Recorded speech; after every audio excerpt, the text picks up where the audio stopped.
Um carinha chamado Frederick Jameson diz que é mais fácil a gente conseguir pensar no fim do mundo do que no fim do capitalismo. Não à toa, você tem mais obras aí de ficção falando sobre apocalipse zumbi do que propriamente do fim da exploração do homem pelo homem. Bem, pessoas, primeiramente, bom dia, boa tarde, boa noite. Pra quem não me conhece, meu nome é Marcel. Sejam bem-vindos a mais um episódio aqui do seu podcast sobre cultura pop, entretenimento, comportamento, sempre com uma pequena pitada ali de filosofia. Afinal, sobre distopias, eu tenho uma teoria.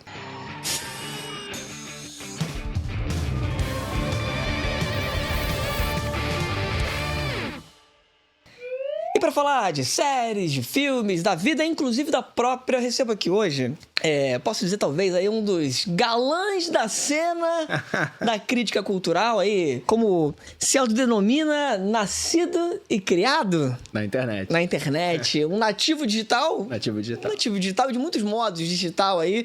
Ele que tem se colocado como um dos mais emergentes, mais promissores aí, críticos, e que eu de fato acompanho há anos. Matheus Sodré, é um prazerzaço. Prazer, querido. Tá na sua presença. A gente tá batendo papo aqui já antes, na real. Ela, inclusive, assim, eu fiquei pensando.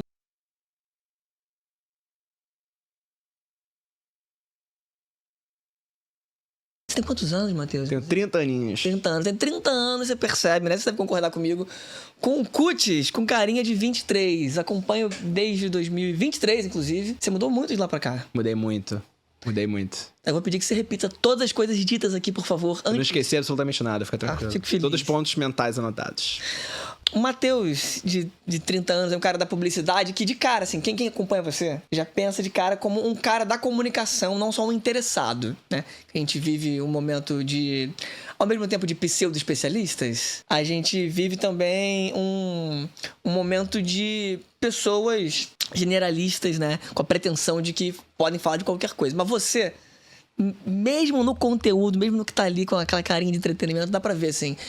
Esse garoto, como eu realmente achava que você era, um garoto. Não que não seja aos 30 também, né? Ele sabe do que tá falando. Como é que foi, assim, antes de a gente entrar diretamente, de falar de distopias, vamos falar um pouco da parte feliz da coisa? Como é que foi essa trajetória aí para, além de ser um estudante e um consumidor de cultura pop, de entretenimento, de mídia em geral, para virar um cara que é também um criador de conteúdo, né? Essa palavra pode...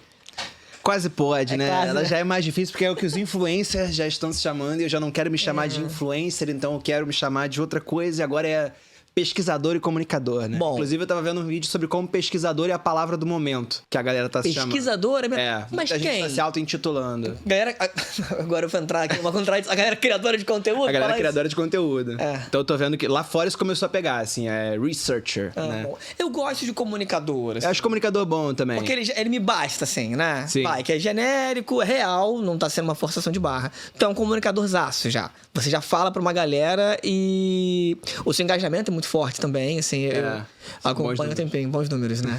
Mas fala pra mim, como é que foi essa transição aí de estudante, consumidor, pra um cara que comunica pra muita gente? Bom, primeiramente, boa noite, boa tarde, bom dia, pessoal. Na verdade, fui pra câmera Vem certa. nessa, vamos lá. Cara, eu sempre tive muito interesse em mídia de forma geral, assim. Eu cresci, realmente, quando eu falo que eu fui nascido e criado na internet, é porque eu fui nascido e criado na internet, assim. Eu cresci com muita cultura digital. Meu pai era jornalista, então desde 3, 4 anos de idade eu estava no computador. Eu comecei a acessar sites com a mesma velocidade, com o mesmo momento que eu aprendi a ler. Então eu sempre naveguei muito, explorei muito e descobri muita coisa do universo digital e isso sempre esteve ali, né? Quando você falou isso, eu tava fazendo contas. Porque eu fiquei preocupado. Falei, essa conta fecha? E eu fui pensar, de fato, bem, você é de 95? 95, final dos anos 90, começo dos anos 2000. E de fato, né? Porque, assim, é quando eu passei a ter computador em casa, 97, assim, mais ou menos. Que já é um Faz recorte muito sentido. específico de uma classe média que tem acesso ali, né? Que era isso, era computador de trabalho do meu pai, né? Que não sei nem se era do próprio jornal, se era dele, mas que ficava na casa. Então eu tinha acesso quando ele não tava. E a gente foi muito rapidamente, eu e meu irmão, fomos sendo introduzidos a esse universo. Cresci muito internetizado, né? Tanto que boa parte do meu repertório cultural durante muito tempo foi gringo, né? Eu fui uma criança global, né? Acho que isso... É mesmo? Assim, Porque mas de internet na infância, você já acompanhava muita coisa? Muita coisa, assim, muita coisa. Claro que conforme a idade foi acompanhando mais. Com 5 anos eu entrava, sei lá, no site do Cartoon Network, né? Eu não navegava e acompanhava as minúcias de conflitos geopolíticos. Mas conforme isso foi progredindo na minha vida, também foi meu interesse em cultura de forma geral. E ele ficou meio dormente ali. Eu me formei em publicidade com 22 anos. Trabalhei muito tempo com produção audiovisual. Eu fui um cinéfilo. Quando eu tinha uns 14 anos, eu vi Pulp Fiction pela primeira vez. Eu resolvi que eu queria fazer filmes pro resto da minha vida. E nesse processo de sempre querer criar, assim, com 15, 14 anos de idade, eu consegui uma filmadora. Então, meus trabalhos da escola eram todos filmados, eram curta-metragens. Ah, tu já fazia... Eu já filmava... Antes, não era só pro entretenimento. Você dava um jeito de colocar isso... Sim, desde muito moleque eu já filmava e editava coisa, assim. Era uma pira muito grande minha, que eu felizmente tive acesso cedo. E aí, cara, eu entrei na faculdade, saí trabalhando com conteúdo para as redes sociais, né? Eu me formo em 2017 na faculdade. Eu entrei na faculdade em 2013, período louco para você estar em termos de transformação de marketing digital, demais, conteúdo, rede social, né? Você pega logo antes Primavera Árabe, Jornadas de Junho de 2013, né? Você me desculpa te interromper pra falar disso. Eu tava conversando sobre isso hoje, lá na equipe, enfim, né, da Netolab, sobre essa mudança geracional da galera que foi fazer estudos de mídia. Quando surge a graduação de estudos de mídia, eu primeiro pensei, precisa ter uma graduação disso? Não basta ter jornalismo, não basta ter uma coisa genérica de comunicação. Na época, pensava, não. Hoje, pra mim, é muito evidente. Muito, muito. E talvez até mais. Até mais. E um dos motivos é minha primeira graduação foi em Ciências Sociais, depois eu fui fazer cinema, depois eu fui fazer jornalismo. E aí, nisso, quando eu olho hoje pra graduação de jornalismo, como ela foi defasada. Porque já era um período de redes sociais, mas pra você chegar a ser professor universitário, uma universidade pública, você tem que ser doutor. Sim. E pra ser doutor, você precisa de uma idade e tal. Não havia galera ainda estudado rede social o suficiente, assim. Você tava vivendo a transição ali, né? Sim, você pega esse período ali, né? Eu pego esse período muito curioso, onde, de repente, quem tem uma autoridade construída de décadas não tem mais nenhuma agência ou entendimento ou conteúdo sobre o que está ditando os rumos do planeta, né? Assim, a rede social, a economia de atenção, ela sequestra o mundo, né? A forma de se mover do mundo de um jeito absurdo, né? Então, é isso. Nos anos 10 você tem o Facebook. Imediatamente no planeta inteiro você tem protestos desestabilizadores, né, politicamente. Por quê? Porque você juntou o planeta inteiro numa praça, digitalmente, né, que você não tinha feito antes. Você tem adoção massiva de smartphone, então você pode transmitir o protesto, você pode filmar a coisa. De repente você tá online o tempo inteiro. Essa virada a gente não pensa muito sobre, né? De repente a gente tá online para sempre. A internet era um portal, ela se torna um lugar sobreposto à nossa realidade, no qual a gente tá sempre presente e sempre atuante. Essa virada nos anos 10 foi muito definitiva para minha formação, porque eu comecei um caminho de publicidade tradicional, só que eu me formei numa faculdade privada, eu era bolsista na SPM. E a SPM, apesar de não alcançar certas coisas, era muito rápida no gatilho. Sim. Então, na saída ali da formação, a gente já estava defasado de muita coisa, mas tinha um esforço muito ativo de tentar fazer pensar. Eu tive, por exemplo, um baita professor, que foi o Fabro, que ele era do Instituto de Tecnologia e Sociedade do Rio. Então, em 2014, eu tive aula sobre realidade virtual, sobre blockchain, sobre capitalismo de vigilância, sim. Caramba. 14 e 15, acho que foi 14. E aí, a partir dessa formação, eu fui trabalhar com conteúdo de rede social, né? Eu trabalhava na agência Júnior, eu já saí produzindo para as redes sociais, sempre com audiovisual com cabeça de rede social. Então, eu sou a primeira geração que sai nativamente para o mercado de trabalho pensando o digital primeiro, né? Deu tempo de estudar isso na graduação? Não foi só, cheguei no mercado? Não, foi autodidata, assim. Foi fazendo projetos, inventando coisas, e quando eu começo a trabalhar em empresa grande, depois em produtora, já era tendo que solucionar formatos digitais. Então, eu trabalhei em campanha política, eu trabalhei em empresa de pagamento, eu trabalhei com publicidade, com moda, com muito, muito, muito documental, né? Documental de marca, que era um conteúdo que existia muito, né? Era branded content. Então, sei lá, mini documentários que uma marca patrocinava sobre um assunto que interessava a ela, né? Acho que foi a coisa que eu mais fiz na vida, assim. Eu devo ter trabalhado em mais de 200 produções. Porque isso é muito rápido, né? 200 parece um baita portfólio de coisas que a gente ergueu, mas não são grandes produções, né? São coisas que você faz em 2, 3 semanas, várias ao mesmo tempo, né? Então, nesse processo veio a pandemia, quando eu tinha saído da produtora e abri uma agência. Eu abri uma agência em fevereiro de 2020. Com marca, com tudo, assim. E aí, a agência, obviamente, não deu certo. E o meu primeiro cliente da agência, inclusive, era um serviço de acompanhamento de idoso. Que acho que na pandemia... Não, na pandemia, definitivamente realmente não foi um timing muito bom, assim.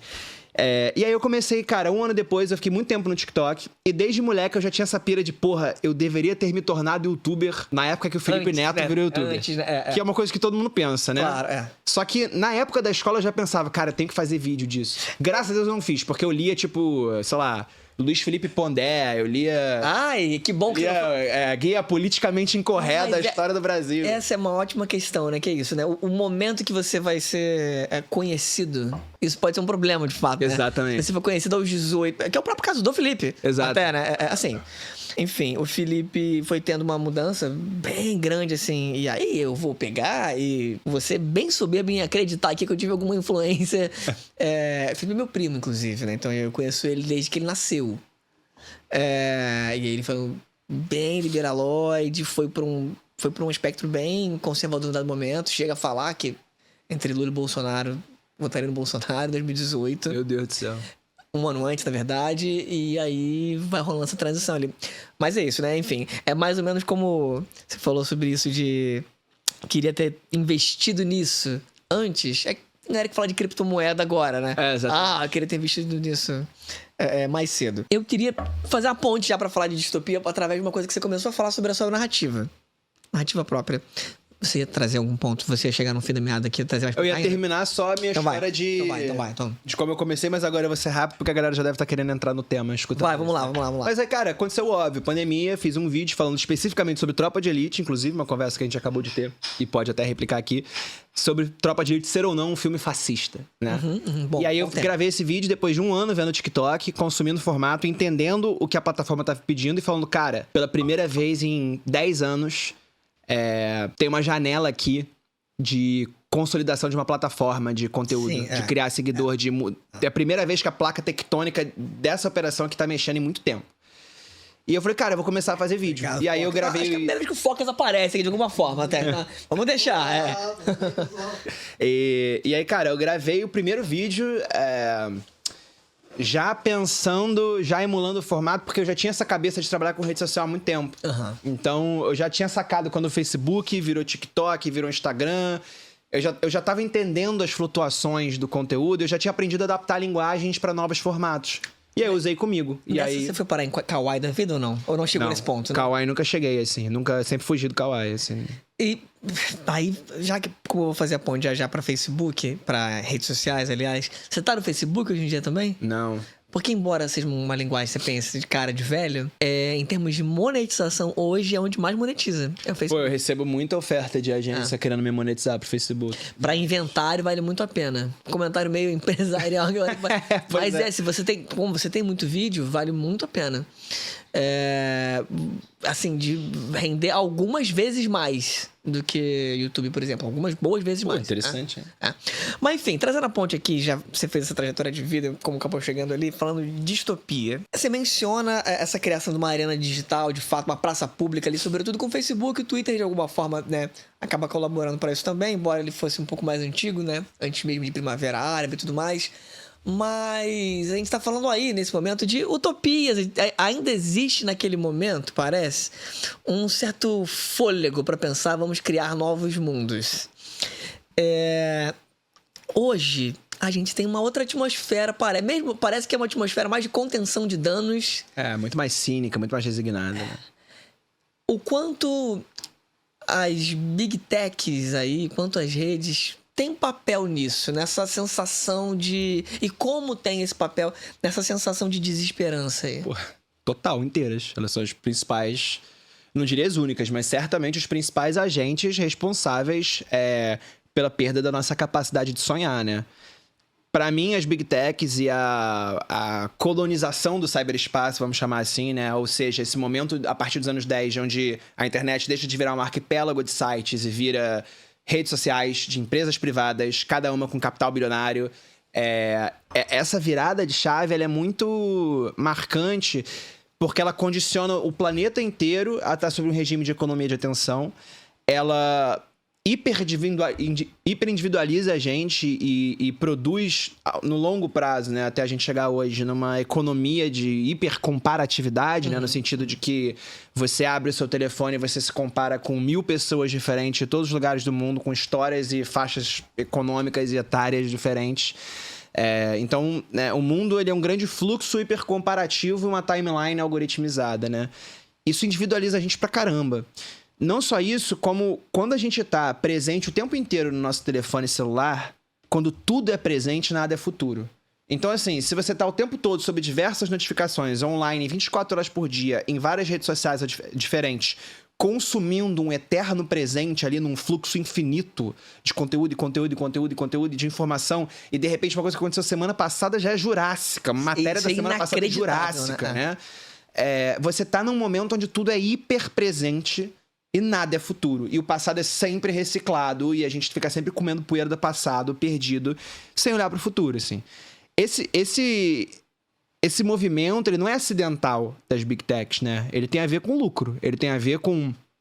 Primeiro você constrói uma estrutura de colocar o planeta inteiro numa rede, né? O planeta inteiro, majoritariamente o Ocidente, né? Primeiro uma classe média, depois classes mais baixas. Em seguida, você dá um telefone na mão de cada uma dessas pessoas, né? O que produz o consumo de uma realidade individualizada para cada uma dessas pessoas, porque cada um tem algoritmo, né? Então, cada um processa uma realidade diferente. Você fragmenta a realidade de todas as formas e você acaba com a cultura que a gente chama de cultura monolítica, né?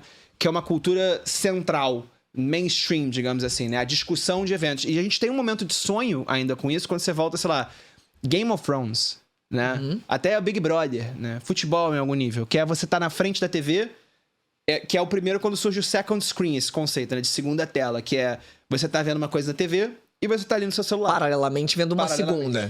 Paralelamente vendo uma segunda que você tá tweetando sobre. Agora o telefone é a primeira tela e a TV é a segunda tela, né? Então a Netflix encomenda as séries e filmes pensados pra passarem no fundo de uma pessoa que está no telefone e não quer pensar muito. Eu até gravei recentemente um vídeo sobre o Round 6, que acho que talvez seja, em termos de produto de cultura pop, o mais eficaz em fazer isso. Em que, visivelmente, os enquadramentos já são pensados pro edit, por exemplo. Então, todo mundo bem ali centralizado. E aí, ninguém simplesmente existe em cena. Sim. O silêncio é muito pouco explorado, né? Então tudo tem que ser falado didaticamente porque eu tenho que chamar atenção, porque você tá ao mesmo tempo que tá assistindo a tela da televisão, se é que tá vendo na televisão, tá em segundo plano, né? Ela tá de fundo da casa, né? Quase que som de elevador, né? Exato, é uma companhia pra você não se sentir sozinho, né? E o mais louco desse processo, cara, é que ele também tem a ver com... Enfim, eu não vou mergulhar tanto nisso, né? Mas com... o acúmulo de capital que a gente nunca viu, né, nas mãos de poucas empresas, que vem a partir também dessa empresa de tecnologia. Então, você pensa cinema, por exemplo, a produção cultural hoje, ela se tornou inviável, ela é muito cara, né, ainda mais pós-pandemia. Você não consegue fazer filmes pequenos. Por quê? Porque você não tem DVD para divulgar esses filmes e trazer retorno depois, né? Então, o filme ele tem que dar certo na sala de cinema. Se ele não der certo, ele não lucra mais, porque o streaming já não paga mais o suficiente para esse estúdio fazer um filme. Então, para você cuspir um filme no mundo e ter lucro, ele tem que dar certo no cinema. Ou seja, ele só pode ser uma grande produção cinematográfica. E ele vai custar 200 milhões de dólares pra fazer, 200 milhões de dólares pra divulgar, né? E pra ter uma chance ali de lotar salas a partir de um monopólio da indústria e do que você tá afim de assistir. Naturalmente, você não se arrisca mais, né? Então você começa um processo de não inventar nada novo. É o 27º Star Wars, é o 16º filme da Marvel, né? A gente tá preso num loop cultural porque imaginar o futuro é muito caro, considerando que agora a gente não tem mais quase nada que possa ser apresentado às pessoas coletivamente, né? A gente tá ansiando por alguma coisa nova e a gente tá fragmentado, né? Em redes muito individualizadas. Então a gente não consegue alcançar um produto para todo mundo, né? Aí você trouxe um ponto, assim, que era um dos pontos que eu queria falar de cara até, sobre isso do produzir a novidade, assim, né? Em termos cognitivos, na filosofia, a gente debate muito o quanto existe o criativo, né? O quanto, enfim, a criatividade nada mais é do que a gente rearranjar elementos que a gente já dispõe, que a gente já conhece. De alguma forma, a cognição sempre passa por aí. Mas Mas, ao mesmo tempo, a gente olha ao longo do século XX, do que é o cinema, a gente vai vendo ali momentos de ruptura, a gente vai vendo, nossa, isso aqui realmente é muito diferente do que tinha antes. A gente hoje tá muito preso nessa lógica da nostalgia, do remake, do reboot, tudo isso. O que houve? O que houve é só uma perda súbita de criatividade, o quanto a indústria é o que provoca isso, o quanto é uma subjetividade geral que aprisionou a gente ao passado. Eu acho que é uma soma de coisas, assim, né? Primeiro, a perda da nossa capacidade de sonhar e de imaginar um futuro e de contemplar outras possibilidades que vêm por a gente estar no telefone o tempo todo, por a gente estar num ecossistema de informação que mantém a gente nesse eterno presente, né, que eu mencionei, num mundo que não tem futuro, né? Se você pensa no passado, nos anos 2000, existe um sonho de futuro que passa na novela, no filme do verão, que você conversa com as pessoas do seu trabalho, né? Existe um mundo, um grande mundo para o qual o seu pequeno mundo discute sobre, né? Quando você vai pensar num ecossistema de produção cultural, é impossível hoje você soltar um filme novo. Porque você precisa de um nível de familiaridade de uma audiência que vai assistir muito grande. Você precisa de um filme que vai justificar um investimento trilhardário, tanto de divulgação quanto de produção, às vezes mais divulgação do que de produção, que tem que dar certo em várias culturas diferentes, né? Tem que dar certo no mercado chinês, tem que dar certo na Índia, tem que dar certo nos Estados Unidos, tem que dar certo em mercados emergentes, para ele conseguir se pagar como investimento, porque você, como eu falei, você não tem DVD, né? Que era uma enorme fonte de renda. Às vezes o filme não dava certo no cinema e se pagava no DVD, né? Então você podia fazer o filme de médio porte, o filme que não ia para tanta sala, mas ia para todas as locadoras, né? Você também, a partir do streaming, você recebe um royalty muito menor, né? Em cima da produção do filme. Então, aquilo vira uma mídia digital que a ninguém pertence, que tá em algum catálogo de algum lugar, que não gera mais nenhuma forma de lucro, né? Então, o modelo de consumo de cultura mudou. Ao mesmo tempo, a nossa subjetividade mudou também. Essas coisas andam juntas, né? Então, a gente passa por profundas transformações tecnológicas, que são também profundas transformações sociais, que afetam a nossa forma de sonhar, a nossa forma de consumir cultura, a nossa forma de produzir cultura.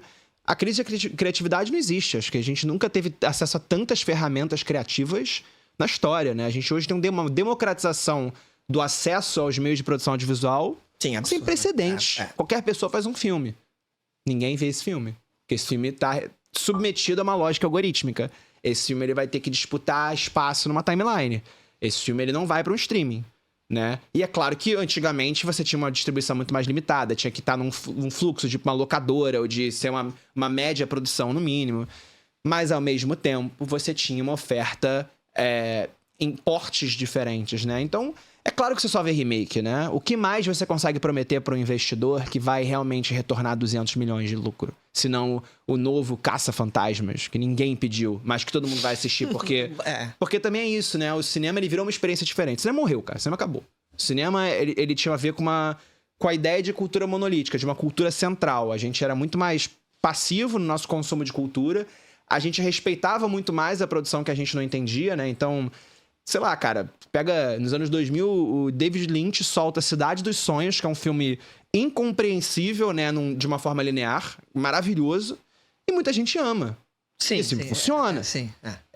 Ele não precisa ser verificado por 1 milhão de produtores diferentes que vão discutir, destrinchar esse filme num super plot, numa discussão quase científica de se aquele filme é um bom conteúdo ou não. Ele não obedece uma lógica de conteúdo. Porque as pessoas iam ao cinema. E aquilo ali vai estar no cinema. E as pessoas vão ver aquilo ou não. E não vão entender, mas talvez gostem. Vão criar um entendimento próprio. A nossa forma de consumir cultura muda quando a gente consome ela o dia inteiro. Com um nível de agência e opinião que a gente nunca teve antes. Consumindo a opinião dos outros também. Naturalmente, a gente se torna... Eu não diria mais crítico no nível positivo. Acho que a gente se torna mais burro e mais crítico, né? Isso inviabiliza a tentativa do novo, né? Acho que é muito... Enfim. Eu ia por outro caminho, até depois eu retomo isso, mas você entende que a própria saturação, no sentido de é curioso, eu não sei o quanto a gente concretamente tem mais produções, mas a gente tem acesso muito rápido, muito fácil a muitas produções. Sim, eu acho que até mais produções. Eu acho que esse é o grande paradoxo da parada, a gente tem mais, eu não sei quanto existem de fato mais produções. Mas o quanto isso, por si só, torna a necessidade da familiaridade, né? Porque eu vou entrar no streaming e... Quantas séries, quantos filmes eu vou ver agora, de repente, opa... Essa capinha aqui me lembra, pelo menos, se não é, ela me lembra alguma coisa que eu conheço. Eu tô mencionando o Round 6 não é por um apreço em especial, só porque recentemente eu fiz um vídeo sobre. O Round 6 até consegue, de alguma forma, fazer isso com muitas coisas que a gente não tá ambientado. Extremo Oriente, Coreia do Sul tem chegado com maior força nos últimos anos, mas muito porque consegue trabalhar com uma nostalgia que tem um quê de universal ali, né? Sim. Até a questão da imagética ali, enfim, questão das cores, os brinquedos, enfim. Mas eu ia para outro caminho contigo. Posso só acrescentar uma parada quando você pensa? Que eu acho que é só pra... Porque você falou da saturação e da gente ter mais produções, né, do que a gente tinha antes. E a gente tem muito mais produção audiovisual do que a gente tinha antes. Muito porém, entretanto, né, todas essas produções, essas milhares de novas produções, estão submetidas a uma lógica algorítmica de streaming, de ter que conquistar a audiência que tá assistindo ali, né? Então não basta você fazer um filme que vai estar disputando um espaço como na capa, numa locadora, com uma capa ali de mídia física. Não. Você tá fazendo um filme para um streaming que tem que retornar, então ele tem que funcionar como um conteúdo, né? Então, a gente tem mais produções, mas elas estão mais sequestradas por uma lógica. Uma mesma lógica, exato, exato. Pasteurizadora. Agora, o sonho, né, que você falou sobre a questão... Essa aqui é difícil pegar e apontar causa-consequência, porque essas coisas elas são muito embrenhadas, né? Mas essa ideia de conseguir imaginar um mundo idealizado ou construir novos paradigmas e tudo mais... De fato, essa lógica algorítmica provoca isso. Mas fora do consumo, se é que a gente pode falar, né, de um mundo fora do consumo de produções culturais, esse sonho, ele existe em algum lugar também hoje? Ou quanto na vida política, bem ou mal, a gente está na mesma lógica? Isso tem a ver com o quanto a lógica das redes habita também as outras lógicas sociais? Ah, com certeza, né? As redes não são uma coisa separada, né? As redes são um exercício do mundo, né? São, de certa forma, uma simulação da vida, né? Uma hiperrealidade, né? Então, a crise política também está relacionada com a nossa crise coletiva enquanto sociedade, com a nossa crise capitalista, né? Com a própria ideia de realismo capitalista, né? Como você mencionou do Jameson, que eu imagino que você vai entrar em breve. Então, é uma relação absolutamente direta, assim. A nossa incapacidade de exercitar um futuro também escorre, quer dizer, principalmente escorre pra dentro da política. Eu acho louco. Você falou de hiperrealidade, Baudrillard, então é engraçado. Eu não sei o quanto você tá ambientado minimamente, familiarizado com o conceito, com o livro do Baudrillard, que ele fala sobre simulacros e simulações. Quando ele fala disso, é muito louco que ele fala isso muito antes de internet, muito antes de redes sociais. Quando eu li o livro já na graduação, pensei, que louco, porque ele tá ao mesmo tempo falando de uma coisa que já era presente pra ele, mas era uma previsão de mundo inacreditável. Então, esses franceses, tinha alguma coisa na água desses franceses, cara. Você pega ele, Guattari, Deleuze, é uma galera que tá pensando... e antecipando e quase profetizando o rumo da cultura, né? Assim, eu pirei em simulacros e simulações por causa de Matrix, inclusive. Porque total. o Easy Nobre fez um post no blog dele. Eu era muito fã do Easy Nobre quando era adolescente. E ele fez um post no blog dele falando sobre esse livro e sobre Matrix.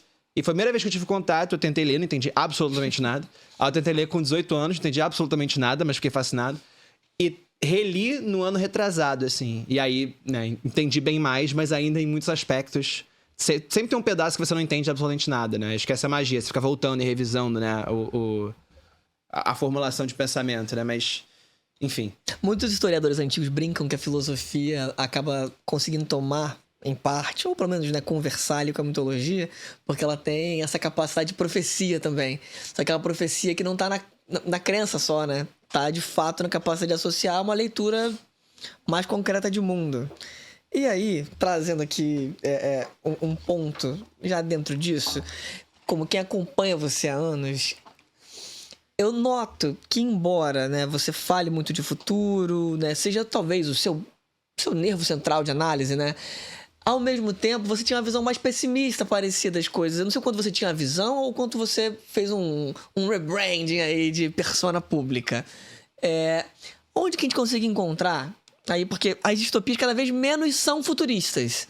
As distopias, com frequência, hoje são sobre deu merda, agora. Sim. Tem motivo pra ver? A gente enxerga alguma fresta aí de um futuro... minimamente esperançoso? Pergunta difícil, né? Mas eu acho que as frestas, elas sempre aparecem, assim, na escuridão, né? A gente, na história da humanidade, atravessou crises muito, muito maiores, né? O problema é que, sob o escopo da nossa micro-individualidade, tudo parece impossível. A diferença é que, realmente, cara, você sonhar um futuro é sonhar um futuro além de você. É sonhar um futuro a nível de comunidade, a nível do que continua, né? Depois que você sai do mundo, né? A nível de um sonho coletivo de uma vida melhor para mais pessoas, né? Para além do seu recorte social, para além da sua cultura, enfim. Então, o sonho, ele para mim, ele aparece em muitos momentos. Acho que hoje a gente tá começando a perder todas as esperanças para poder voltar a sonhar de novo, assim. Eu não falo isso de uma perspectiva aceleracionista, não. Mas é porque é foda, cara. A gente passou por uma puta desilusão recentemente, né? Uma desilusão amorosa, né? Com o mundo globalizado, né? Se você pensa nos anos 2000... A ideia de você falar com alguém que tava no Japão e consumir cultura japonesa... Era uma excitação, né? Como euforia, era uma excitação, descobrir sites e culturas diferentes, de repente... Cara, eu tenho uma série de conhecimentos de nicho muito específicos, porque quando eu era adolescente, criança, eu achei blogs muito específicos de certos temas na internet. Isso foi uma coisa muito foda, assim, num Brasil de bundas commodities, num mundo de Pax Americana, né? Então, é claro que você tinha um conflito ali no Oriente Médio, mas você tinha na cultura, você tinha uma discussão de mundo pacificado em algum lugar, né? De blocos econômicos, enfim, né? Estendendo a beça isso. Mas é muito louco, porque esse sonho, ele... É claro que dá pra ser otimista... E acho que a minha mudança foi essa. Ela veio uma mudança foi um rebranding em algum nível, porque eu ainda trabalho com publicidade. E eu acho absolutamente injusto eu oferecer desesperança e publicidade para as pessoas. Eu acho que, assim, basta de uma coisa chata, né? Acho que a outra... E também porque eu comecei a mudar muito de perspectiva quando eu comecei a trocar com gente muito mais inteligente e interessante do que eu para pensar esses temas, assim. E isso começou a me trazer uma série de reflexões mesmo sobre... Quando você se tira do eixo, sonhar um futuro é muito mais possível, né? Assim, aí tem um segundo ponto, acho também, sendo bem... que se você resolve ser só um pesquisador e utilizar o espaço público, é uma coisa. É como um professor universitário tá usando a internet para falar sobre. Se você vai viver disso, a gente tem um segundo problema ali, né? Grande paradoxo. É um grande paradoxo, né? Porque, enfim, né? É trabalho significa... De onde sai o dinheiro, é complicado, né? Eu vejo isso de muitos lados de cá também, né? Agora, quando a gente olha, aí, agora de alguma forma já afunilando pra questão das distopias, tentando pensar em obras específicas, a gente olha para as tantas obras distópicas aí, desde Asimov até pensar hoje em The Boys, por exemplo, que é um sucesso recente. Quando você olha pra isso... O que tem cara aí de um futuro um futuro quase presente? Pô, Filhos da Esperança. Já viu? Não vi, cara. Fiz a cara de merda agora que eu não vi ainda. Cara, Filhos da Esperança é um filme de 2006.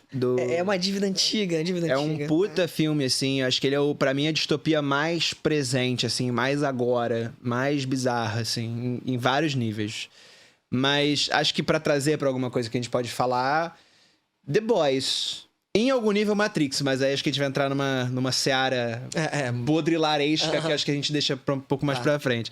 Mas o The Boys, acho que ele é muito contemporâneo, né? Porque ele... Primeiro que o The Boys, ele tem uma discussão sobre mídia, né? Sim, sobre mídias sociais. Boa sobre mídia, também né? Sobre opinião pública num contexto de informação fragmentada. Né? Então você não tem personagens que sentam e veem o noticiário. O noticiário, né? Não é o Homem-Aranha na capa do jornal. Né? É uma discussão pública nas redes sociais sobre esses super-heróis. Né? E eu acho que isso amplia a discussão. E eu acho que acerta em muitas coisas, perde muitas outras oportunidades de falar sobre certos assuntos, assim. Mas eu acho que especificamente a figura do Homelander, pra mim, ela é muito... absurdamente significativa, assim, dos nossos tempos. De todas as maneiras. Por como ele é interpretado... por como o que ele deveria dizer, né? Pra mim, ele é uma imposição... É isso, ele é um sonho distópico, né? Que é saudosista em algum nível, quase nostálgico também, né? E é engraçado dizer que, ao mesmo tempo que é uma série sobre super-heróis, é que talvez seja melhor crítica do bem, que é muito do nosso tempo. Quando você pega 1984, a gente está falando de uma imagem de fascismo muito clássica, de um movimento histórico dos anos 20, 30, 40. A gente pensa, de fato, com aquela listinha, quando a gente vai pegar um Humberto Eco, do tipo, o que precisa ser para ser fascismo, controle do Estado sobre a economia, líder autoritário. Mas aí a gente olha para um fascismo como modo de sentir o mundo, como modo de uma linguagem sobre o mundo, né? Uma subjetividade. Me fala sobre que fascismo é esse, de que modo esse fascismo tá ali colocado em The Boys como? Cara, eu acho essa discussão uma das mais importantes, assim, dos nossos tempos. É inclusive uma coisa que eu quero muito fazer um vídeo mais aprofundado sobre, porque eu acho que a maioria das pessoas não tem essa dimensão. Isso é uma dimensão, obviamente, recente pra mim também, de conseguir pensar as coisas sobre esse viés, de que é o que é o fascismo como uma subjetividade. Antes de entrar no The Boys, acho que só vou introduzir isso brevemente. Boa. O fascismo é uma visão de mundo, né? O fascismo é uma forma de ver as coisas. O fascismo é um achatamento subjetivo. É uma visão binária sobre arte, sobre cultura, sobre sonho, sobre como as coisas devem ser, sobre tudo, né? Sobre uma forma de organizar a vida a partir de um pensamento autoritário, achatado, agressivo, impositivo, autoritário. E eu acho que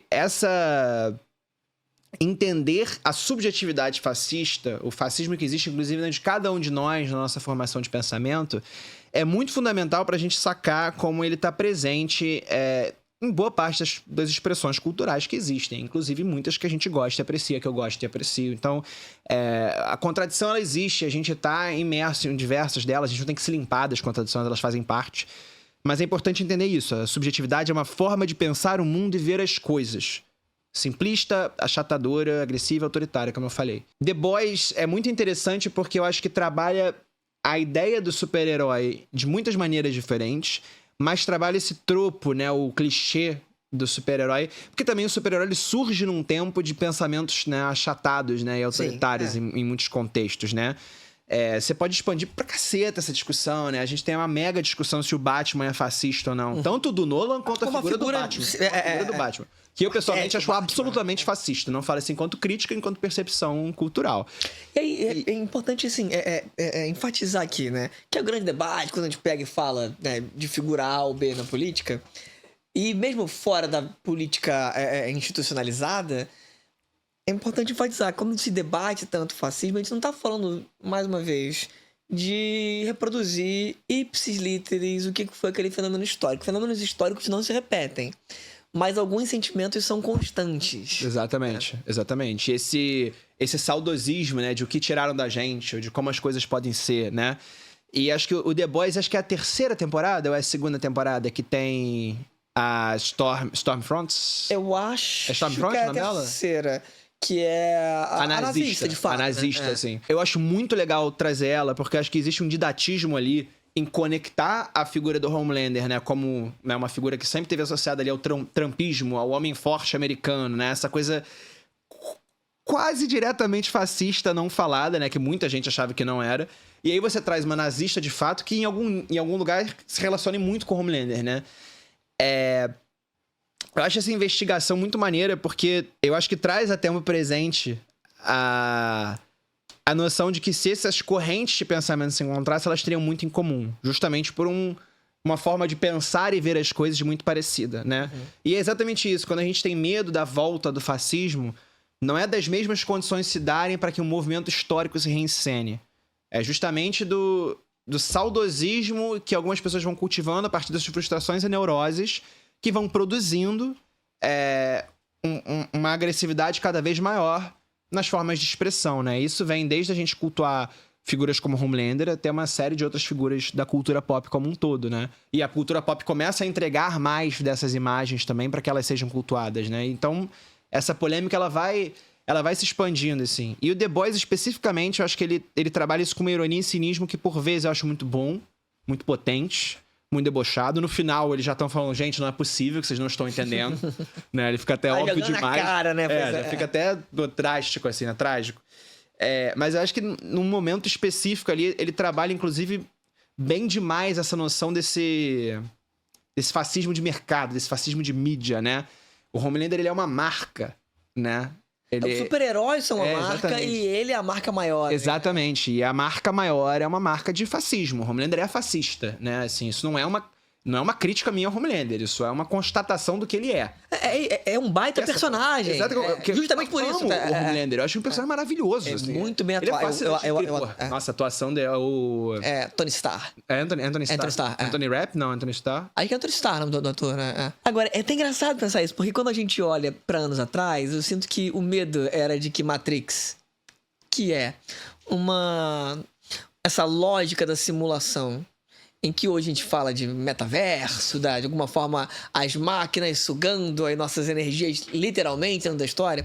Esse era um pouco do medo, que é um medo muito popular na filosofia, que é o quanto a gente pode confiar no nosso discernimento, nos nossos sentidos para olhar para a realidade.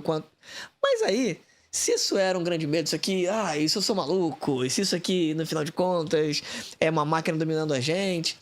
Hoje, parece que isso não é mais um problema, porque de alguma forma a gente entende que as máquinas dominaram a gente de algum modo. Eu vi recentemente, acho que foi hoje até, um vídeo seu, de uns 10 minutos, eu acho, falando de inteligência artificial. Esse medo das máquinas dominarem, a gente está muito centrado nisso, nas inteligências artificiais. Isso é, de fato, uma ponte para a distopia, que não tem jeito. Tem que aceitar isso ou não? Ou essas inteligências artificiais aí e as máquinas estão mais do nosso lado ainda do que propriamente dominantes da gente? Não, do nosso lado de forma alguma, né? Acho que assim... As máquinas. Não, as máquinas, nem quem controla elas está do nosso lado, né? Ninguém tá do nosso lado nessa, né? Enquanto indivíduos, tá todo mundo contra a gente.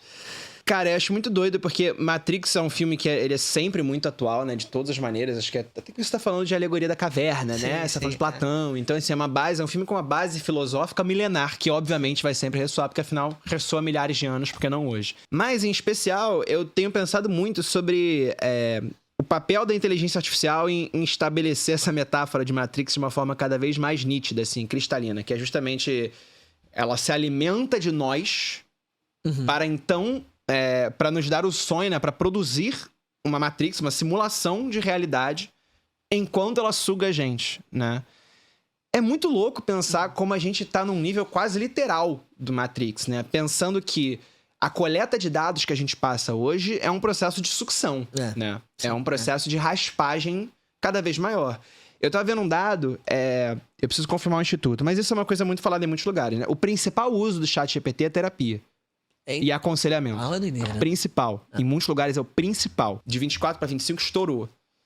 Então, assim, você já tem dezenas, se não centenas de aplicativos de companions de inteligência artificial, né? A gente pode falar que a gente vive uma epidemia de solidão, o que quer que seja, né? Porque individualização, telas, tudo que a gente já falou, que acabam ruindo o senso de coletividade, socialização, uma série de coisas. Muita gente fica de fora desse mundo. Quando você pensa que você tem os seus dados mais íntimos, porque é isso, no final de contas, a sua relação com o ChatGPT, seja de aconselhamento terapêutico, seja de mandar o extrato do seu banco para ele organizar em planilha, como eu faço, é de entrega de dados. Sim. Ele tá fazendo um trabalho para você e ele tá coletando seus dados. A gente nunca na história teve uma capacidade de processamento de dados tão grande. Então, assim, se há 5, 10 anos atrás a gente botava informação na internet falando, milhões de pessoas botando isso aqui, milhões de pessoas escaneando a sua cara, milhões de pessoas entregando a sua voz, milhões de pessoas rastreando para onde vão. Agora essa informação ela é hiperutilizada e processada por máquinas com muita velocidade que conseguem produzir um perfil de você, né, no digital. Então, cada vez mais a gente vive terminalmente online, como falou o André Alves do Float Vibes, que não é nem mais cronicamente online, é terminalmente online. Né? A gente não sai do telefone, a nossa existência digital, ela precede muitas vezes a física, ou seja, ela é mais importante do que a física, que é o que o Baudrillard fala, que o mapa precede o território, né? Então a simulação, o simbólico precede o real. Eu acho que é um ponto bacana de falar sobre a relação mapa-território aí, de o que vem antes de quem, porque intuitivamente a gente pensa primeiro no território, depois a gente descreve ele. Exatamente, né? O que significa? O que é isso de um mapa vir antes do território? Vou tentar falar de um jeito hiperdidático, né? Então talvez eu perca algumas coisas aí do Baudrillard. Mas é porque ele abre esse livro, Simulacros e Simulações, com uma história específica que não é dele. É uma coisa grega, que eu esqueci de quem é até agora. O que é mais real hoje, né? o mapa mundi que você vê ou a forma do mundo de fato? Porque você sabe muito bem, primeiro, que o mundo não é daquele jeito, né? O mundo, ele é um globo. Segundo, que até se você deitar esse globo, ele não tem essa configuração. A Europa é muito menor. A África é muito maior. A América do Sul é muito maior, né? Então, a configuração daquilo ali tá completamente errada e equivocada. E ainda assim, aquela representação simbólica do mundo é muito mais verdadeira para você do que o tamanho e a extensão do mundo de fato, ao qual você sequer tem acesso. Então, o mapeamento e o desenho das linhas territoriais do mundo é muito mais verdadeiro para você do que a própria realidade territorial do planeta. Ou seja, o mapa precede o território. Você percebe o mundo a partir de uma noção simbólica dele, de como ele está representado, e aquilo é mais verdadeiro para você do que a noção verdadeira. Quando a gente pensa no digital preceder o físico, o que eu quero dizer é que os nossos avatares digitais, as nossas performances virtuais, elas precedem a nossa existência física. Até porque elas estão colocadas numa lógica algorítmica, então elas têm mais alcance, muitas vezes se viralizam, você está interagindo com mais gente que você não está vendo no seu dia a dia, né? Então você tem centenas de amigos que você está vendo o tempo todo no digital, que você não está nem encontrando no físico, né? Muitas vezes. Essa noção é muito importante para a gente sacar que a internet é uma segunda coisa, ela é uma camada sobreposta, ela é hiperreal, ela é mais real do que a própria realidade, né? Esse campo de batalha que é a internet, essa simulação de realidade que é a internet, aí eu acho que entra muito a questão do Matrix. A gente hoje vive nessa simulação de realidade, ela é mais verdadeira pra gente em muitos aspectos do que o físico, né? Da nossa sociabilidade, dos nossos afetos, de muita coisa. E ela só consegue se estabelecer a partir disso sugando da gente os nossos dados. Agora na sua fronteira mais íntima, que é da nossa pessoalidade, quando antes não se tinha acesso, era criptografado, em tese, né? Agora você tá dando isso de graça pro ChatGPT, falando sua decepção amorosa e escutando um espelho cognitivo cuspir uma coisa distorcida pra você de volta, que é um absurdo, né? Então, assim, de todas as distopias, eu acho que a gente já está no Matrix, né? O que vem em seguida eu não sei. Eu não sou tão pessimista assim, né? Eu acho que a gente vai passar por uma turbulência horrorosa, mas eu acho que a gente segue. E eu acho que todo movimento de placa tectônica desse tamanho tem grandíssimas oportunidades também, porque mesmo as ferramentas não estando do nosso lado, a gente tem domínio dessas ferramentas, né? Pra bem e pra mal. A gente se utiliza dessas ferramentas, né? A gente tem controle sobre elas em algum lugar. A dúvida, quando a gente fala de quem, é de quantas pessoas a gente tá falando também, né? Sim. Eu acho que só concluindo uma parada que é... O meu medo da revolução das máquinas por exemplo, tem uma história, uma suposta história de que no Google teve eu escutei isso no Calma Urgente, acho que foi o Bruno Tortor que falou, que no Google um assistente de IA do Google foi integrado ali como teste interno. Esse assistente encontrou nos e-mails do cara um caso extraconjugal e chantageou o cara. É recente essa história. É recente. Chantageou o cara pra que ele fosse mais produtivo, alguma coisa do tipo, né? Fez uma chantagem com ele a partir das informações de caso extraconjugal que ele tinha. A gente acha que a gente não tem teto de vidro na internet, né? Porque a gente, sei lá, eu não tenho um caso extraconjugal pra ser exposto.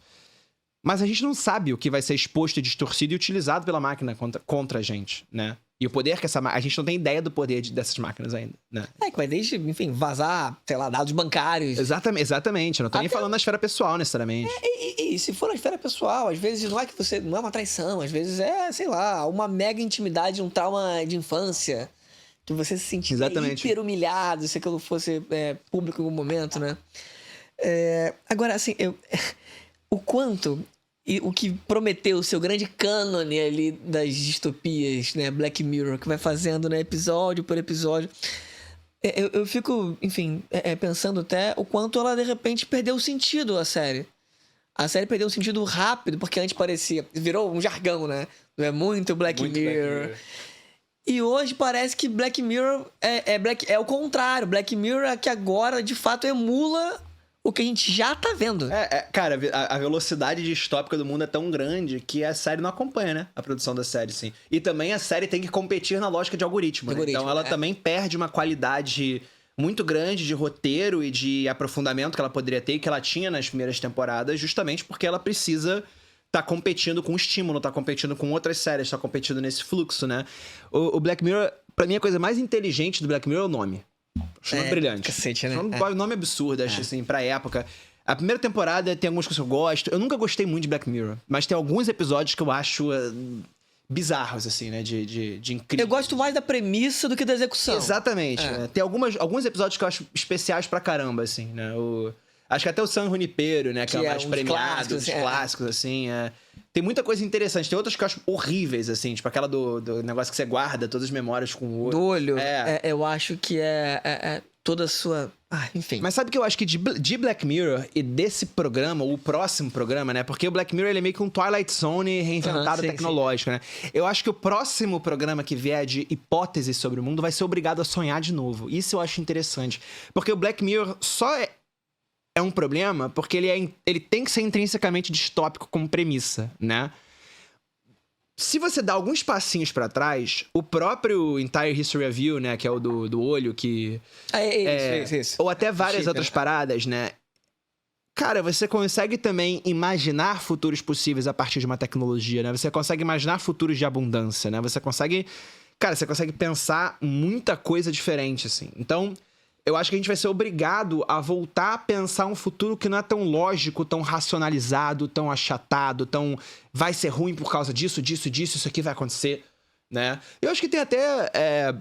dentro do Black Mirror, potencial pra isso, né? Tipo, acho que tem alguns... Os episódios que... Pra mim, os episódios que menos se levam a sério nesse lugar de tentar imaginar o mundo como uma coisa negativa e exploram outras dimensões são mais importantes. Tipo...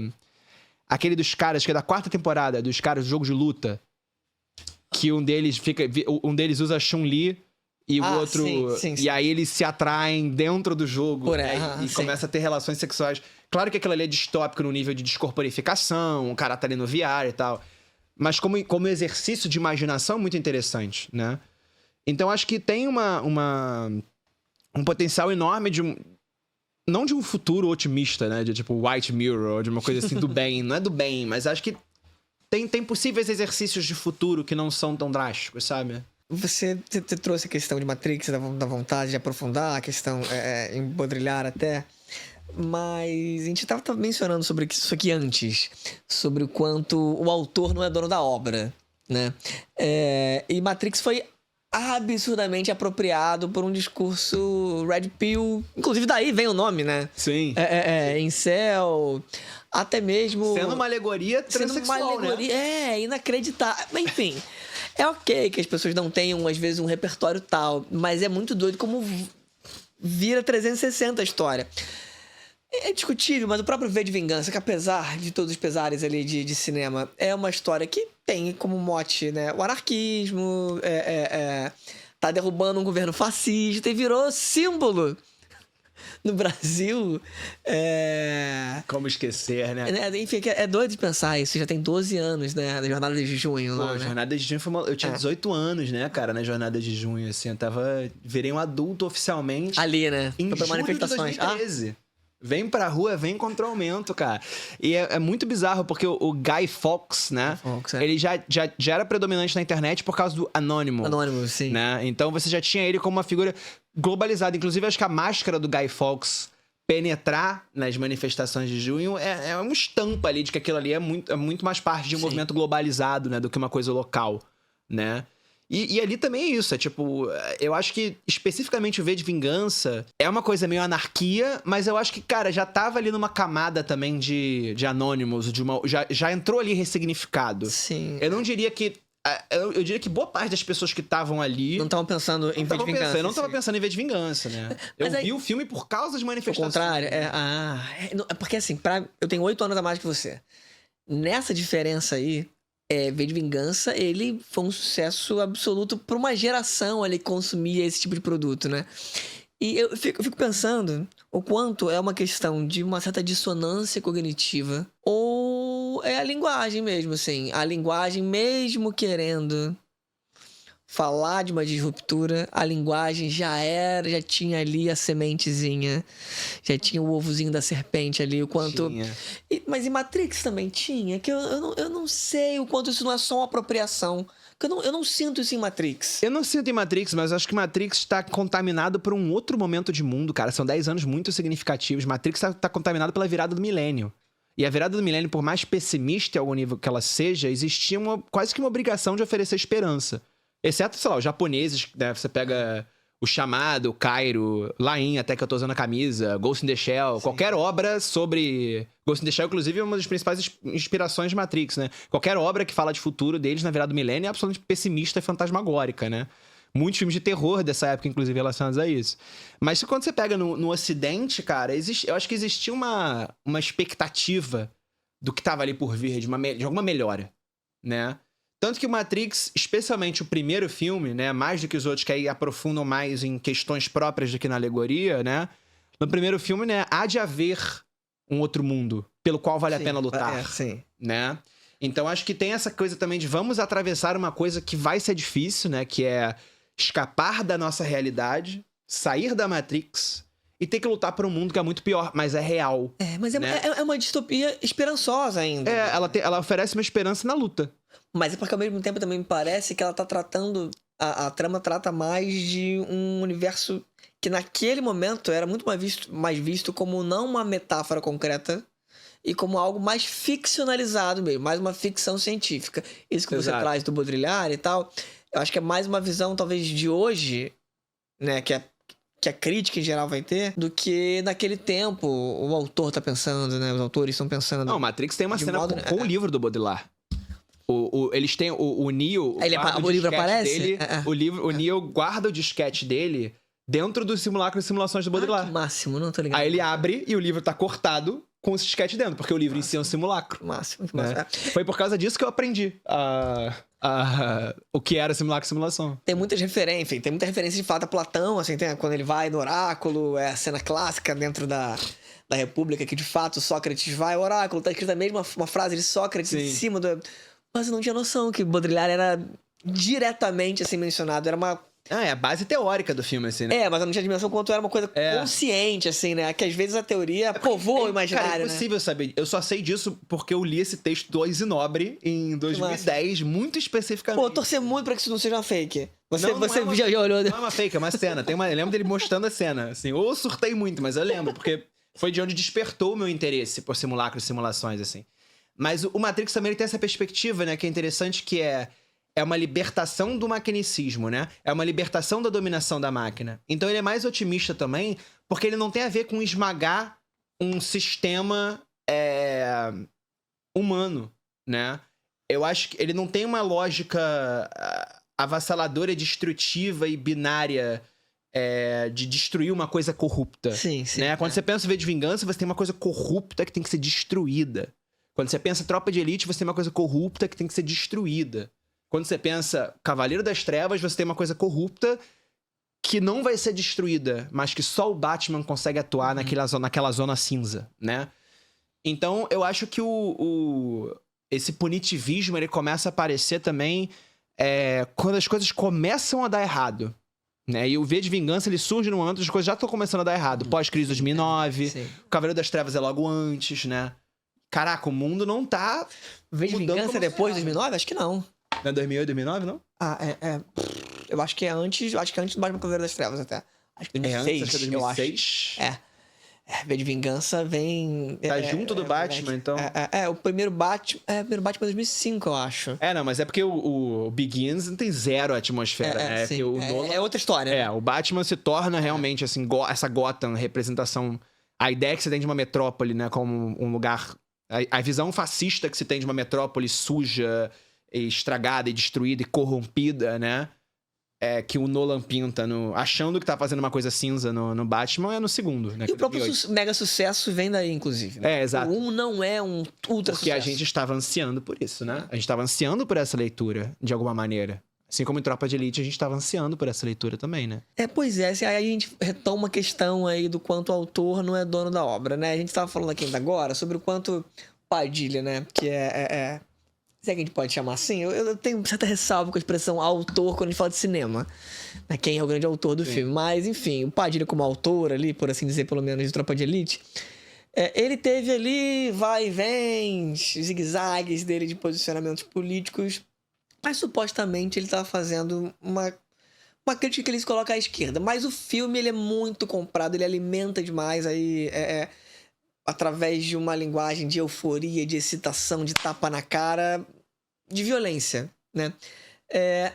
A minha dúvida hoje, se a forma, às vezes, com frequência, importa mais do que o conteúdo, como é que a gente pode, numa economia de atenção hoje, fugir dessa forma que seja fascistoide aí? Porque a gente pode até pegar o conteúdo e o conteúdo ser hipercrítico. E a forma, frequentemente, recai. E recai.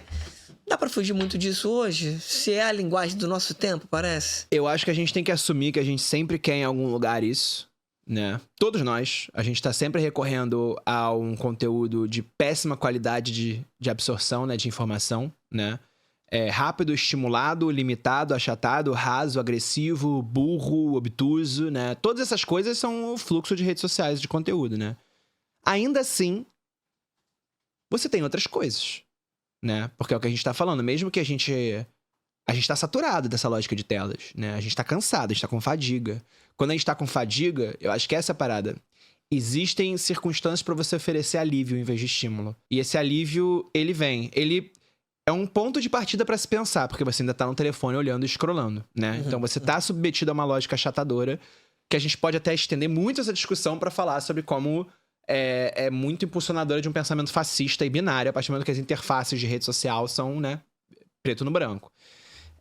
Mas aí acho que é um aprofundamento que eu não vou fazer aqui, que não faz sentido, porque é muito longo. Mas a forma é achatada, a forma é rasa, é binária, é polarizadora. Isso todo mundo pode concordar. E o conteúdo é um excesso de forma estimulante pra manter você com informação muitas vezes vazia ou com baixa qualidade de absorção de informação. O meu trabalho especificamente, o que eu tento fazer nas redes sociais, e olha que eu uso uma série de recursos de retenção, sempre vou ter que usar, né? Mas eu uso, por exemplo, falar muito tempo olhando pra câmera sem piscar o olho e articular as minhas sentenças de forma que você não consiga sair do que eu tô falando até que eu termine meu raciocínio. Ou, por exemplo, fazer um zoom, né? Mas nunca uma coisa muito agressiva. Mas aí, às vezes, quando eu falo, o vídeo que eu fiz de adolescente, aí eu fico trocando câmera, né? E eu boto 10% da velocidade. Eu acelero. Eu consigo reter uma audiência por 10 minutos só falando pra câmera.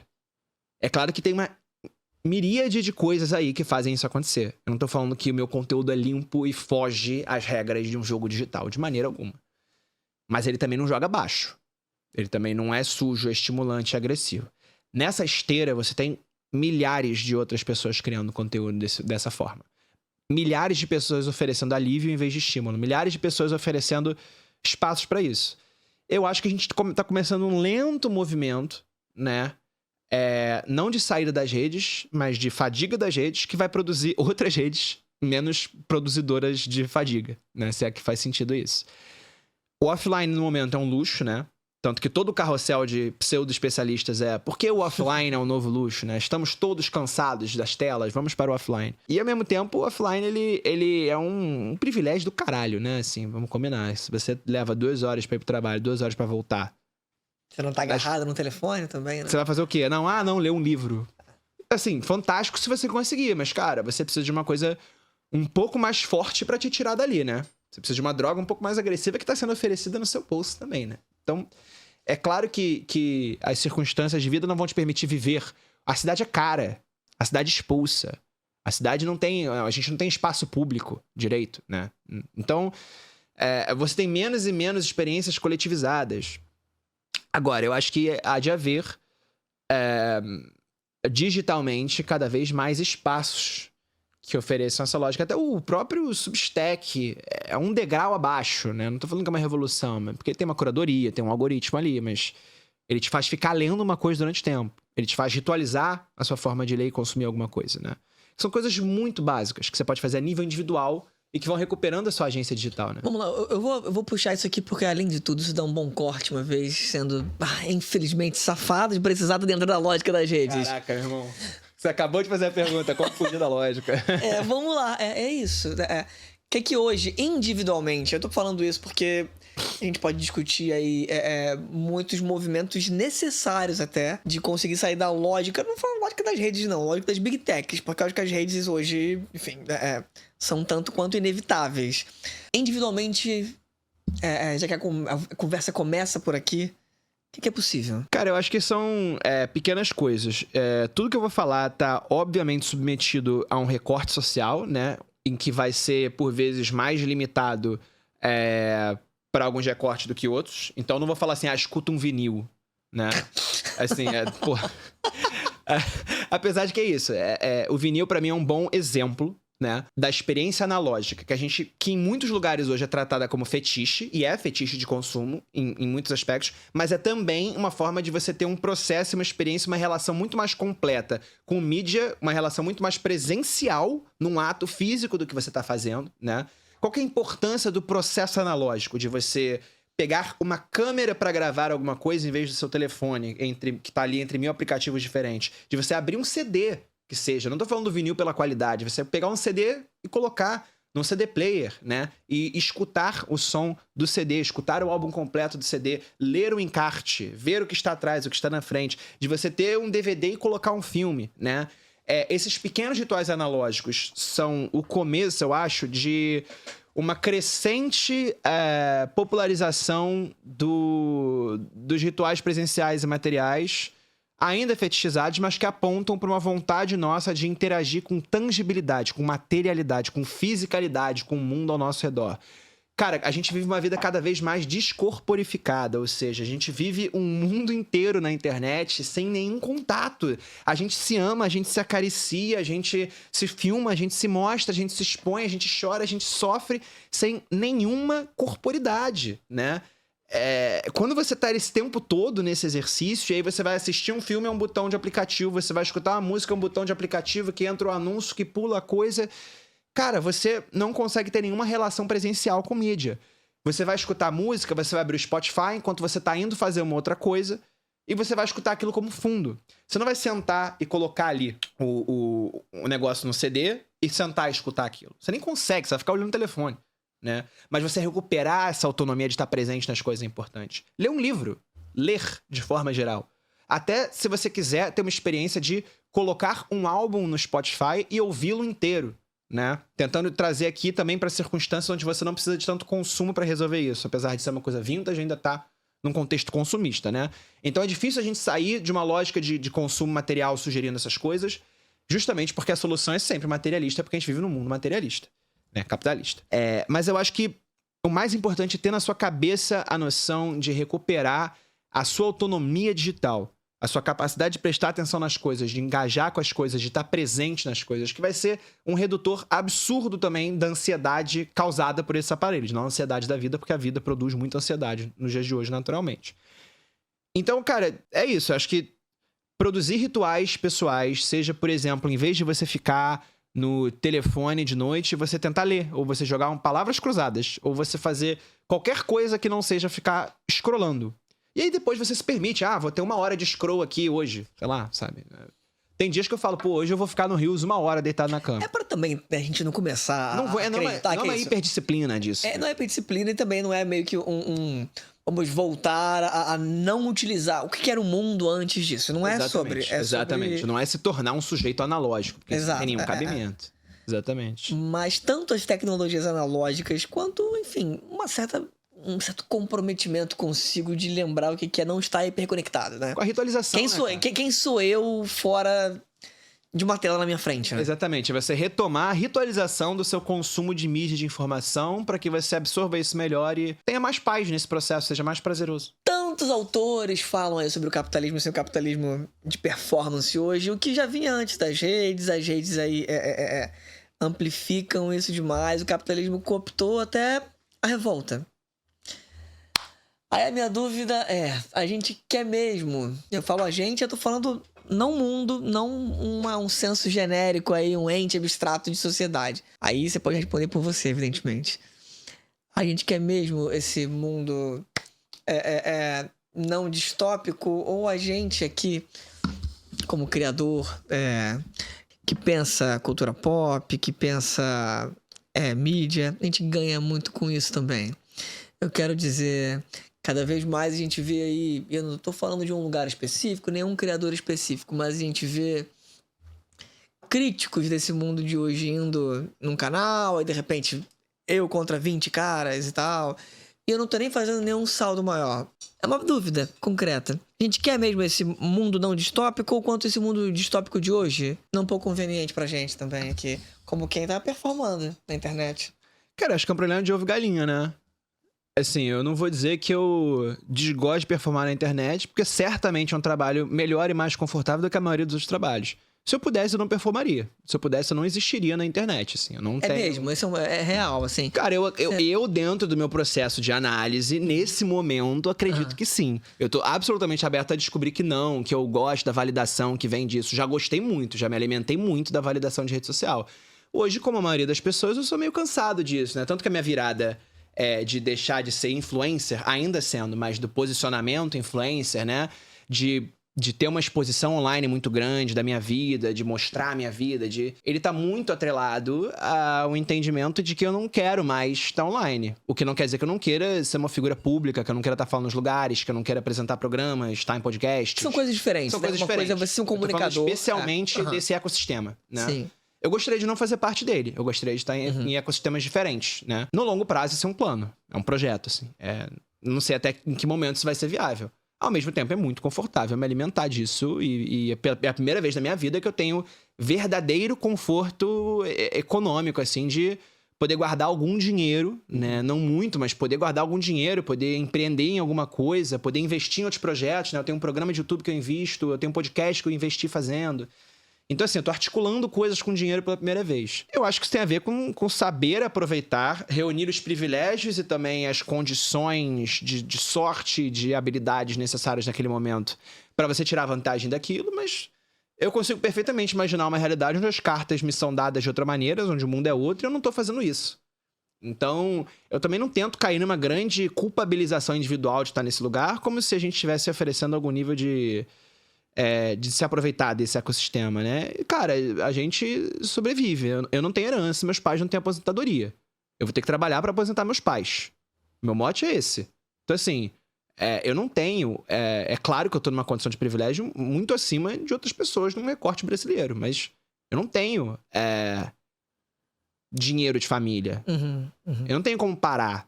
Meus pais não se sustentam quando eles ficarem mais velhos, né? Eles vão trabalhar, provavelmente, até eles não conseguirem mais trabalhar. Eu não faço nada tudo que eu faço, pra mim, é intrinsecamente antiético, em algum nível. Acho que tá nas redes sociais intrinsecamente antiético, né? Se essa era a pergunta, nossa, eu acho que sim. E eu já tive muita crise com isso. Eu acho que essas tentativas de me reposicionar o tempo todo e de tentar entregar mais pro meu público e ser mais comprometido... com o meu trabalho, com pesquisa, com apresentar dados, com, sabe, ter um conteúdo que realmente entrega, né, e justifica e valoriza a atenção de quem tá vendo.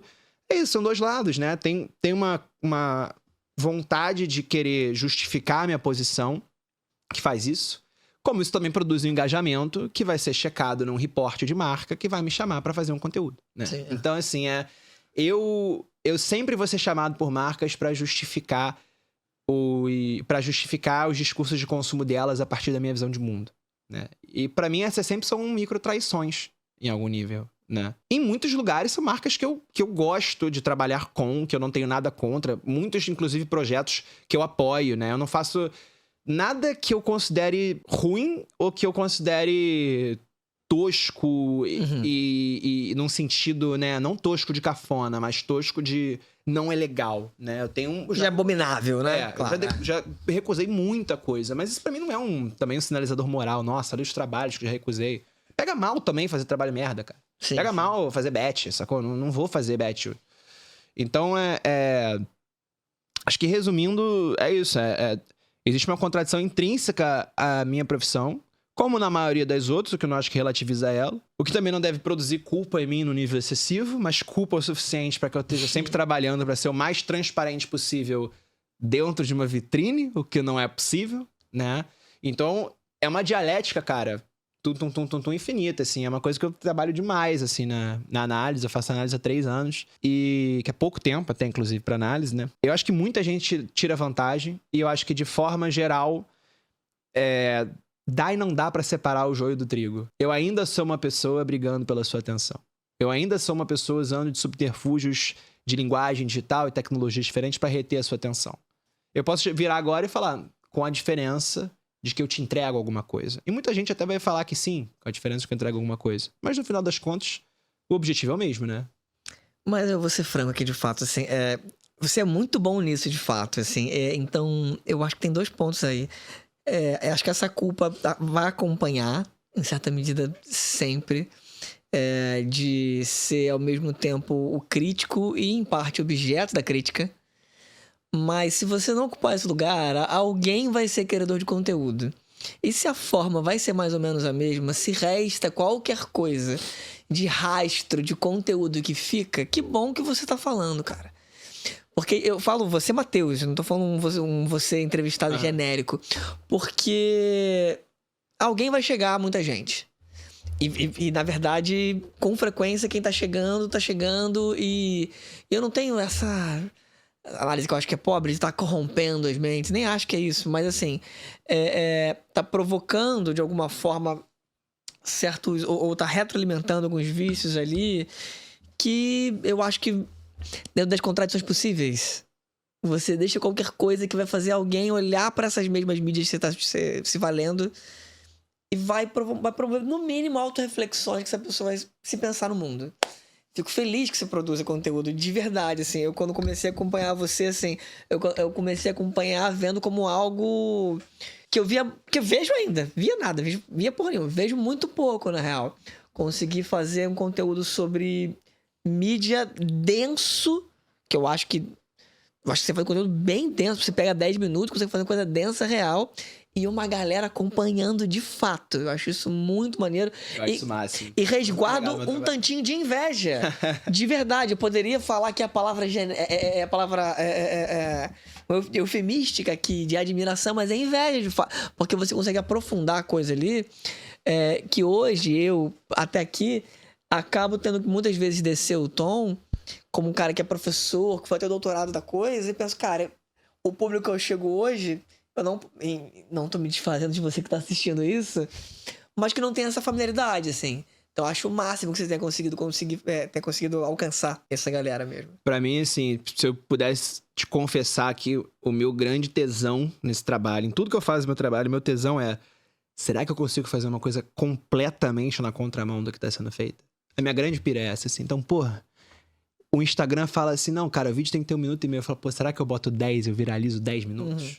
Minha parada é sempre essa. Será que eu consigo viralizar um vídeo? Não pelo tesão de viralizar, mas porque isso prova que as coisas podem ser diferentes. E isso me alimenta. Putz, as coisas podem ser diferentes. E, cara, eu já viralizei muito vídeo de 10 minutos. As coisas podem ser diferentes. Isso é uma construção da relação com a minha audiência. Isso é uma construção de muita coisa diferente, né? Mas eu não iria tão longe a ponto de dizer que é uma fresta. Mas eu recebo muita mensagem legal. De gente jovem, de gente mais velha do que eu. Não só mensagens de afago no ego, como, usei o seu material numa pesquisa, num trabalho, num projeto. Mas também, sei lá, eu recebi uma mensagem quando eu postei o meu primeiro episódio do podcast, assim, de um menino de 15 anos, um menino agradecendo... House, tá falando, né? Lan House. Agradecendo por eu ser tão formativo num momento muito chave da vida dele, assim. Que máximo. E essas coisas me alimentam muito. Mesmo, Cara, são... Não é só egocêntrico falar, mas é porque são muitas mensagens. Eu recebo isso diariamente, assim. Eu recebo um carinho muito grande das pessoas que eu não consigo, de maneira nenhuma, verbalizar de volta, porque sou extremamente pretencioso, ficar fazendo vídeo agradecendo. E porque eu não vou responder ninguém individualmente. Eu não respondo DM, praticamente. É uma política minha de como eu abordo o meu trabalho. Mas é muito foda, assim. É quando eu lembro que vale a pena. Então eu te dei o papo cínico das circunstâncias do trabalho, mas eu acho muito legal e muito importante. Eu só não acredito que esse é um trabalho social, em algum nível. E eu acho que isso é uma coisa que muita gente entra nesse delírio bizarro. Que assim. Pode não ser. Que é isso. E pode não ser também. Pode não ser. Pode ser só uma coisa que, cara, que você... Além de todo o debate ideológico sobre mudanças de estrutura social, tem um cara aí, uma pessoa aí que também é alimentada por fantasias, de interesses. Enfim, né? Por que não algum nível de vaidade também, né? Exatamente. Acho que essas coisas vão estar em contradição em jogo, né? Não dá pra pedir pra me limpar disso também, né? Porque às vezes muito disso é o que move. Mas eu tento neutralizar também. Acho que a minha vaidade digital, ela inclusive diminuiu muito no quesito estético. Eu tenho essa impressão, de fato. Quando acompanho você há 2, 3 anos só, eu tenho essa impressão. Eu falo de jeito mais sereno, eu não exponho mais uma série de looks, eu não desfilo mais uma ostentação de looks e estéticas. E eu tento incitar um mínimo de desejo na minha audiência, sabendo que de alguma maneira eu incito algum, né, na minha forma de falar e de ser e de me portar.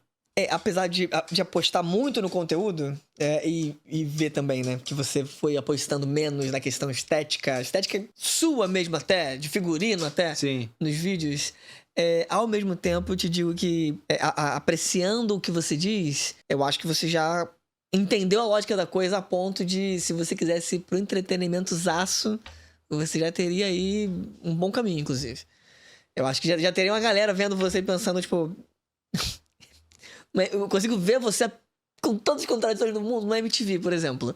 Pô, eu super faria. Nossa, eu adoraria. Eu adoraria ser apresentador antes de ser um criador de conteúdo, né? Acho que a minha formação e meu direcionamento estão todos nesse lugar. Eu acho que, inclusive, espero que seja uma questão de tempo, assim. Eu tenho um programa, né? O Ensaio Geral, que eu apresento no YouTube, que é meio que um programa teste, assim, né? Disso, assim. Eu acho que eu não diria que é inevitável, porque eu não sei como são os rumos das coisas, mas eu acho que eu venho criando um portfólio e desenvolvendo projetos, né? Eu quero muito ter um talk show sobre futuro, especificamente, assim, futuro das coisas. Meio que Lan House, só que como um programa, assim. É um projeto até que, junto a uma produtora que eu sou muito parceira, a gente já tá até tentando viabilizar em algumas entradas, enfim. Então, eu acho que é isso. Não é inevitável, porque muitas coisas acontecem no caminho. Mas eu acho que é uma questão de tempo até esse formato evoluir pra transbordar, né? Eu quero transbordar pra fora da rede social e continuar tendo a rede social como outra coisa. E vamos combinar, quando a gente fala sobre essa figura do comunicador, é muito melhor pensar a ideia de... eu penso assim, pelo menos, de ser o cara que é o apresentador, numa lógica mais de broadcast, de fato, que tem a vida muito menos invadida do que é a ideia do seu criador que se confunde, se embrenha com influencer. Eu sempre falo, eu já falo há uns anos, assim, meu sonho é não ter um diálogo com a minha audiência, ter um monólogo, né? Tempos atrás isso parecia muito arrogante, né? Exato. Mas todo mundo entende um pouco do que é isso. Porque é muito mais a questão de que eu não quero que as pessoas desenvolvam uma relação que é impossível, né? Mas uma relação parasocial comigo, né? É claro que é impossível em algum nível, né? As pessoas vão desenvolver essa relação, assim como eu tenho alguma com, sei lá, o Gregório do Vivier. Eu escuto o Gregório toda semana no Calma Urgente. Uhum. Aí, sei lá, outro dia eu encontrei com ele na mesa de bar e eu tava conversando com ele, já tinha encontrado com ele, já conhecido ele antes. Acho ele um cara super maneiro. Mas é isso, eu carrego comigo toda a bagagem de escutar esse cara toda semana no meu ouvido. E ele não escuta, né? Sim, então, assim, existe essa discrepância naturalmente de quem consome, né? Mas é isso, é apreciar uma pessoa que... Eu quero ter pessoas que apreciam o meu trabalho, né? Muito mais do que pessoas que... Que apreciam a sua pessoa. Exatamente. A ideia nem é a minha pessoa, a vitrine da minha pessoa. Exato. Ele conhece a minha pessoa, né? Então, assim, é apreciar o corpo de trabalho que eu tenho, apreciar como eu coloco as informações. O simulacro da sua pessoa. Exatamente, né? O simulacro da minha pessoa. Quando a gente fala, por exemplo, né, de 1984, George Orwell, né? Esse que talvez seja o cânone dos cânones, né, da distopia. E a gente pensa ali aquela figura do grande irmão, da vigilância completa, da sociedade como absolutamente passiva. O que muda dessa distopia lá de 48, né, que é a inversão da obra, pra hoje? O que é a distopia naquele momento, a distopia atual? Quem precisa de um grande irmão quando todo mundo é o seu próprio grande irmão? Acho que essa é a grande virada que a gente não antecipa, né? É que a ideia de que a partir do capitalismo de vigilância, a gente não só vai ser vigiado nas câmeras de segurança e com as nossas informações rastreadas nas redes sociais, mas a gente vai se rastrear, a gente vai ter meus amigos, né, no GPS acompanhando, a gente vai se filmar o tempo todo, mostrar onde a gente tá, expor onde a gente tá.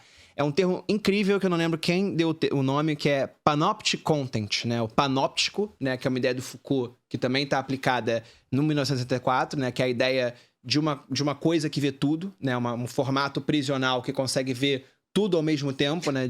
A ideia na filosofia vem do Bentham, lá do século XVIII, que era um cara que tava projetando isso, ele queria isso. O Foucault trabalha isso depois, Foucault trabalha né? Criticando essa lógica. Isso. Não faria sentido ser desenvolvido na época da história, muito tarde, né? É verdade. Alguém já pensaria em como vigiar todo mundo ao mesmo tempo antes. Possivelmente, Mas eu acho que a diferença é que a gente entrega o papel de vigilância, né? Nós mesmos performamos isso a partir do momento que a gente sabe onde todo mundo tá o tempo todo e a gente se coloca no mundo o tempo todo mostrando onde a gente tá, né? A gente desenha, a gente se posiciona, desenha, circula no mapa do mundo entregando todos os nossos dados e informações, deixando quilos e quilos de dados, de rastros de dados por onde a gente vai. Então, a era do conteúdo é também uma era de performance virtual que faz com que a gente se auto-vigie e vigie aos outros, né? Então, eu acho que é interessante pensar essa mudança do 1984, porque a gente pensava como um fascismo centralizado, um autoritarismo centralizado. Que é pensando no fascismo Exatamente. no movimento histórico mais clássico, Mas o que não que é um coincidentemente. Exatamente. Né? O que é um fascismo de mercado? O que é um fascismo quando o capital e a ordem do capital infecta tudo, né? Então, tudo é sobre lucro, você não tem Estado, você não tem a presença de nada, porque absolutamente tudo é pensado simplesmente na equação do que dá mais lucro ou não, né? Quando você organiza o mundo a partir da lógica do capital, é uma lógica binária, é uma lógica de tendência fascista, né? O fascismo, ele não precisa ser centralizado, ele não precisa ser unitário. Você não precisa ter um Estado forte que impõe isso sobre as pessoas a partir do momento onde você tem um fascismo privatizado, né? Um fascismo mercadológico, onde você tem nos Estados Unidos desde robôs de vigilância e imposição disso, até milícias paramilitares e seguranças privadas e mercenários que podem fazer esse trabalho. Então é importante pensar que o fascismo, ele não necessariamente está colocado na figura de um líder autoritário, ele não necessariamente está colocado na discussão de um 1984. É a primeira vez que eu consegui falar 1984. Eu também sempre me... 1984.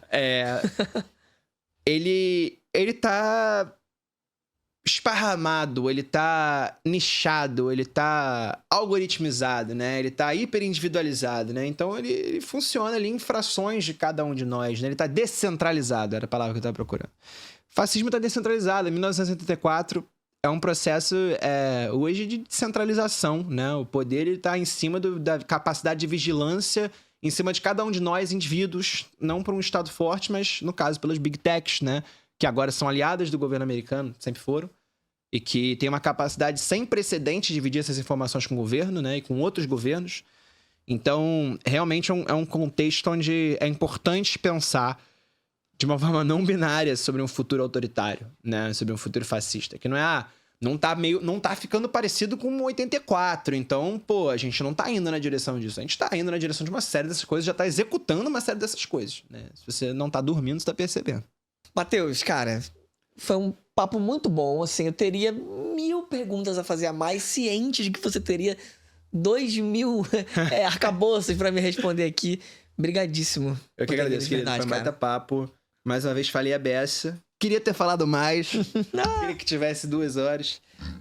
Adoro falar. Mas acho que foi maneiro, né? Achei muito maneiro o formato do programa também. Adorei as perguntas. Acho que trouxe um pensamento muito foda, assim, de cultura pop. Um jeito de pensar a cultura pop que eu tenho certeza que vai ressoar de jeito muito maneiro com a galera, assim. Acho que foi bem foda. Bem, assim espero que você que tá aí acompanhando até agora não saia, no final de contas, com a sensação de que, meu Deus, realmente o mundo está para acabar. Olha, ao longo da história a gente frequentemente se vê com 2 caminhos. Ou como estamos no fundo do poço ou estamos no ápice. Eu suspeito que a gente está muito apenas na sensação do fundo do poço, mas a gente já cruza uma esquina histórica e aprende mais uma vez a ser criativo. Bem, pessoas, deixo a vocês um beijo pra quem for de beijo, um abraço pra quem for de abraço. Caso a gente não se veja novamente, bom dia, boa tarde, boa noite. Tudo dando certo, a gente se vê de novo no próximo episódio. Tchau, tchau, pessoal.